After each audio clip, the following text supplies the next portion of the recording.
My Neighbor Totoro isn't really about a giant forest spirit. It's about finding magic in the ordinary. Watching it again as an adult, I finally understood that. Because I realized I'm living it. Most films give us battles, villains, or some grand enemy to overcome. Totoro gives us peace. It opens on a quiet farm filled with nothing more than children's laughter and the sounds of nature. Frogs, crickets, birds, wind, and water.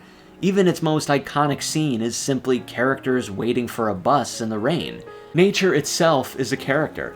Not one that gets a credit at the end, but one that shapes the story, whispers quietly, and shines when you finally notice it. There is no real conflict here, not in the way we expect. Instead, Totoro teaches something radical, that presence itself is enough, that the smallest sounds and quickest moments can carry more meaning than any grand fight. And I've been stumbling into that same lesson in my own life. My latest journal entry didn't take place on a cozy Japanese farm, but on a soccer field. I'm a high school soccer referee, and my soot sprites were a stadium of angry parents yelling at every call. For years, their voices weighed on me. I carried them home. In my head, I replayed them for days or even weeks. But lately, I've been learning to let go. And just like Satsuki and Mei, I drove my soot sprites out with laughter. I laughed at how little their noise mattered, and in that laugh, the soot sprites vanished. My mind became free. But freedom isn't just for me. Totoro reminds us that joy is meant to be shared. Satsuki guiding Mei, Granny offering vegetables and wisdom. Seneca once wrote, "No good thing is pleasant to possess without friends to share it." At halftime, I shared mine. A younger referee told me how a coach had screamed at him, and he carried that pain all weekend. I stopped him. I said, "No, don't carry it. I carried it for years, and I'm going to help you to let it go." I gave him book recommendations, journaling habits, and ways to open his heart. More than anything, I showed him that it was possible. After the game, a coach approached me about a call. I answered kindly, even joking. And then, it dissolved. I don't remember if he was mad, smiling, or walking away. That moment vanished. Like Mei falling into Totoro's tree, waking with nothing but the memory of wonder, what stayed wasn't the conflict, but the connection with that young ref. That was the seed I planted, my acorn. Totoro also taught me something I never understood until I became a father, the pure joy of discovery. The afternoon after that game, my daughter and I found a cricket in the grass.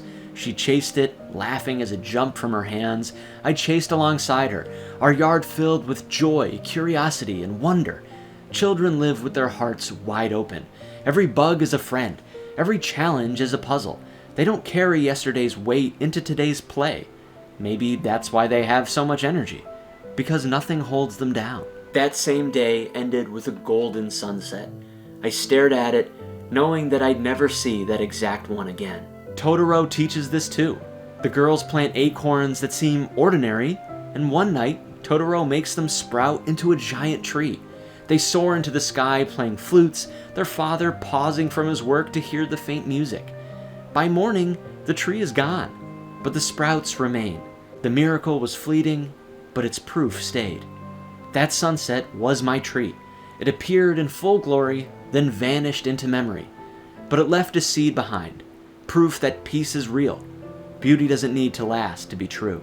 After all the noise of the field and the exhaustion of the day, I ended it dancing hand in hand with my daughter to the Curious George theme song. It was silly, magical, and unexpected. And then came my cat bus moment. The cat bus doesn't exist for spectacle.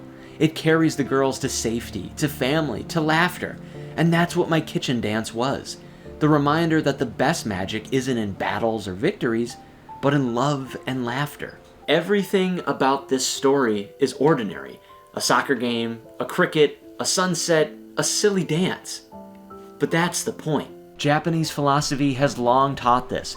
Crickets appear in haiku and songs. The idea of mono no aware reminds us that beauty lies in what fades, just like Totoro himself, appearing and vanishing. I don't remember that coach's words.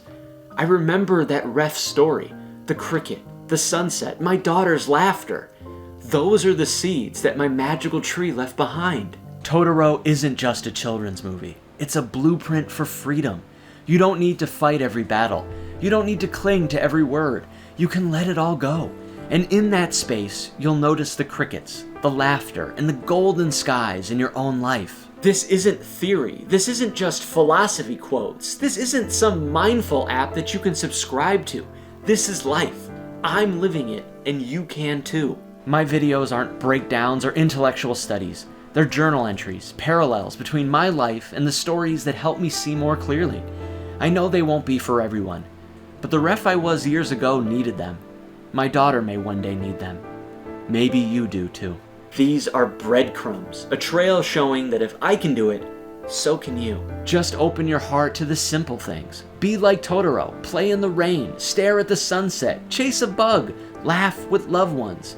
You'll find that magic has always been around you, and now you can finally see it. This isn't the only story that shows this. The anime Mushishi is a slow, meditative journey that shows deeply human truths that can teach powerful lessons, and funny enough, the crickets showed me that too. And to hear more about that, you could check out this video right here.